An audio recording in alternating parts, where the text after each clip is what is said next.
নমস্কাৰ সকলোলৈ স্বাগতম জনাইছো স্মাৰ্ট এডুকেশ্যন চেনেললৈ আহিবলগীয়া বিভিন্ন কম্পিটিটিভ এক্সামৰ বাবে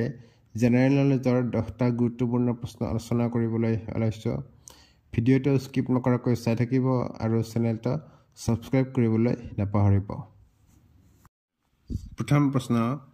The Grand Trunk Road connects Grand Trunk Road সংযোগ কৰে শুদ্ধ উত্তৰটো হ'ল C Kolkata and Amritsar Grand Trunk Road বা GT Road এছিয়াৰ আটাইতকৈ পুৰণি আৰু দীৰ্ঘতম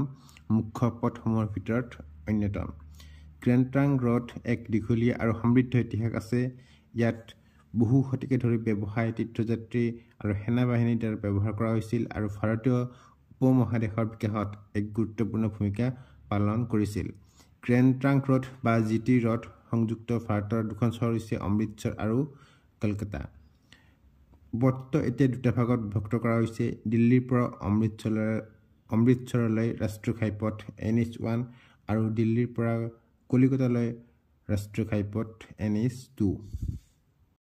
দুই নম্বৰ প্ৰশ্ন which one of the following is not situated along the Grand Trunk Road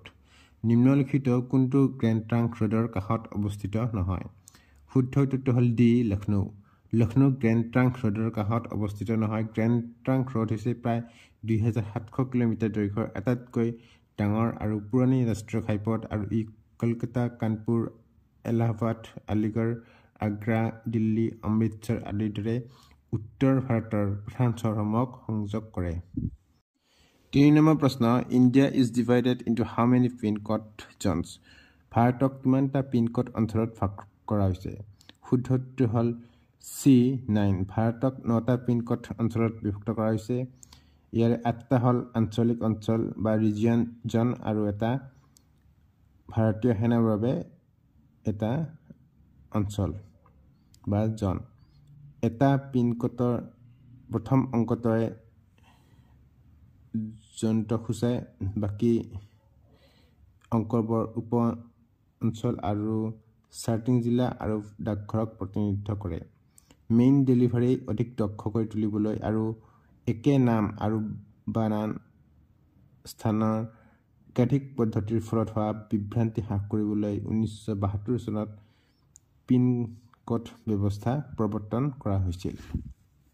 4 number প্ৰশ্ন The last 3 digits of a pin code represents এটা পিন কোডৰ অন্তিম দ্বিতীয় সংখ্যা প্ৰতিনিধিত্ব কৰে শুদ্ধ উত্তৰটো হ'ল C sorting district এটা পিন কোডৰ শেষৰ তিনিটা অংকই sorting জিলাক প্ৰতিনিধিত্ব কৰে পিনৰ প্ৰথম অংকটোৱে জনটো খুচায় দ্বিতীয় অংকটোৱে উপ অঞ্চলক খুচায় আৰু তৃতীয় অংকটোৱে সেই অঞ্চলৰ ভিতৰৰ sorting জিলাক খুচায়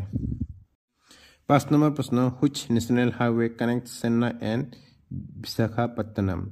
কোনটো ৰাষ্ট্ৰীয় ঘাইপথত চেন্নাই আৰু বিশাখাপট্টনম সংযোগ কৰে শুদ্ধ উত্তৰটো হ'ল B NH5 5 নং ৰাষ্ট্ৰীয় ঘাইপথ হৈছে চেন্নাই আৰু বিশাখাপট্টনম সংযোগ কৰা ৰাষ্ট্ৰীয় ঘাইপথ এইটো অন্ধ্ৰপ্ৰদেশ আৰু তামিলনাডু ৰাজ্যৰ মাজেৰে যোৱা এটা প্ৰধান পথ যি দুখন গুৰুত্বপূৰ্ণ চহৰক সংযোগ কৰে 6 নম্বৰ প্ৰশ্ন which one of the following is also known as top slip তলৰ কোনটোক টপ স্লিপ বুলিও কোৱা হয় শুদ্ধ উত্তৰ হ'ল C Indira Gandhi wild life sanctuary and national park ভাৰতৰ তামিলনাডুৰ Indira Gandhi wild life sanctuary and national park top slip বুলিও কোৱা হয় ই প্ৰকৃতি প্ৰেমী আৰু বন্যপ্ৰাণী প্ৰেমীসকলৰ বাবে এটা জনপ্ৰিয় গন্তব্যস্থান আৰু ইয়াৰ বৈচিত্ৰ্যময় বন্যপ্ৰাণী সুন্দৰ ভূ দৃশ্য আৰু বিভিন্ন কাৰ্যকলাপৰ বাবে জনাজাত 8 নম্বৰ প্ৰশ্ন in which one of the following places is the headquarters of the North Eastern Railway located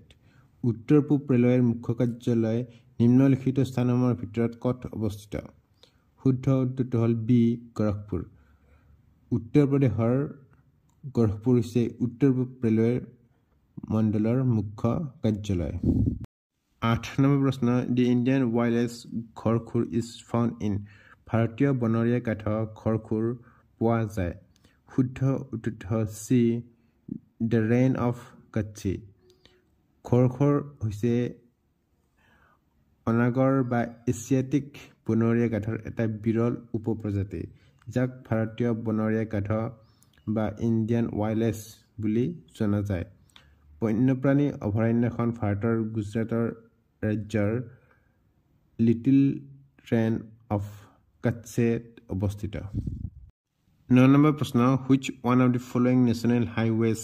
passes through Maharashtra, Chhattisgarh and Orissa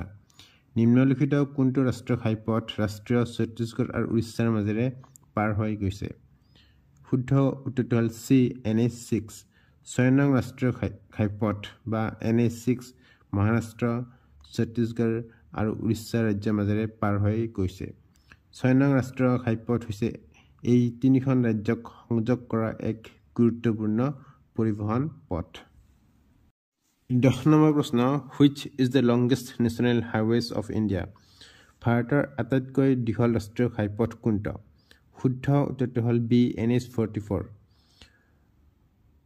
উত্তৰে শ্ৰীনগৰৰ পৰা দক্ষিণে কন্যাকুমাৰীলৈ 3745 কিলোমিটাৰ দৈৰ্ঘ্যৰ ৰাষ্ট্ৰীয় ঘাইপথ 44 হৈছে ভাৰতৰ আটাইতকৈ দীঘল ৰাষ্ট্ৰীয় ঘাইপথ আৰু এই ঘাইপথটোৱে 11খন ৰাজ্য আৰু প্ৰায় 30খন গুৰুত্বপূৰ্ণ চহৰক সংযোগ কৰিছে